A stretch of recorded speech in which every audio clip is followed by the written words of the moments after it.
Hello guys, welcome back to the Football Refereeing Tips channel, where I, a referee, try and help other referees get better, give tips, and hopefully improve them. So before we get into the video, check the description below if you need any new refereeing equipment such as kit, whistles, flags, watches, anything like that. Check the description and pick yourself something up. Anyway, today's video is on the 5 characteristics of being an effective referee. 5 things in how you can improve as a referee, and 5 things you need in order to be a referee. Without further ado, let's get into it. So firstly, we've got competence. To be a good referee, you do need competence. You need to know the laws of the game. Study the laws of the game so you understand every rule. You don't need to know it off by heart, know section 4, rule 1, or anything like that. You just need to know the laws of the game so you can implement it into the match. To improve, you can go to training sessions with your FAs, your local RAs, your counties, anything like that, and attend the meetings as well. They do help, and it is a really good way of making friends and learning as well. Next, we have compassion. You do need compassion. Do not steal the show. You don't want to be the one off the pitch, walking off the pitch that everyone's booing, or you just don't want to be the one that everyone's thinking about walking off the pitch. You want to be there. You want to be there, enforce the rules, do your job, but you don't want everything to be on you. Show your human side as well. Talking to players, understanding the passion that players have, and try and I don't alter free kicks and stuff like that, but just see where the player's coming from. If you're going to give a yellow card for dissent, how you deal with dissent is up to you. Some people have higher tolerance levels than others, but if someone's missed a shot and he's like, ah, shit, fuck, whatever it is, do not go and book the guy. Really, if you can, but I wouldn't. Basically, just not right. Show some passion, show some empathy towards the players. If it's too much, then obviously book them for dissent, but try and be a bit, try and have a bit of leeway. And also motivate your assistant referees to help you. Before the match, when you just get there, talk to them, be with them, give them your pre-match instructions. Do whatever you can, get your assistant referees on your side and get them ready to help you out during the game. Next, we have confidence. How you carry yourself on the pitch. Make sure you stand up straight, make sure you smile, make sure your shoulders are back. Just make sure everything about you looks professional and looks like you're confident. You don't want to be looking like you don't know what you're doing. You don't want to look like you don't want to be there. There's another one. Yeah, just try and show that you are confident. Talk to players, let them know where you want to throw in, let them know why you're giving a free kick and things like that. Don't be a silent one, because they'll just get annoyed at the end. Have words and give cards without being scared or worried. At the beginning of my refereeing, let's call it a career, it's not a career, but the beginning of my refereeing career, I didn't talk to players. I didn't show any cards. I don't know, it was a mixture of being scared. It was a bit of just not wanting to get it out, thinking it ruins the game, but it doesn't ruin the game. If you give a card, players normally accept it and they realize and understand why you are giving them a card. So don't be afraid to do it. And if you portray that you know what you're doing and give your decision while letting people know why, they might not agree with it, but they will get on with the game, and they will understand why most of the time.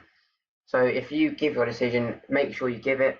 Don't let anyone talk you out of it. Don't let anyone say it was a wrong decision. You've given your decision. You know it's right. Even if you think it's not right, you tell them that you definitely got it right. And just try and talk to players and let them know why you've given it as well. Communication is a huge part of refereeing. You have to communicate with many different people, whether it's coaches, players, your other assistants, spectators. You don't really have to communicate with spectators, but if you're communicating with all of those people to exchange clear information. You can use your whistle to communicate, use different tones, obviously to give a free kick, to give penalties. Just use different tones if you're going for a red card challenge, yellow card challenge, a normal free kick, and use your whistle to communicate to the players and to people watching. Also give the correct signal. It's a corner, goal kick, anything. Just make sure your arm signals are correct. Make sure you're facing the right way, flags in the right hand if you're an assistant, anything like that. Just make sure you give the correct signals to notify players, spectators, and coaches as well. Talk to players as to why you have given the decision. You see so many referees just blow the whistle, move on into position, and if anyone tries to talk to them or ask them why they've given that decision, they say no or just run away. Players want to be spoken to most of the time. They want a reason of why you give them the decision. If they carry on like that was never a foul, then you can take action. You can either walk away or you can give a yellow card for dissent.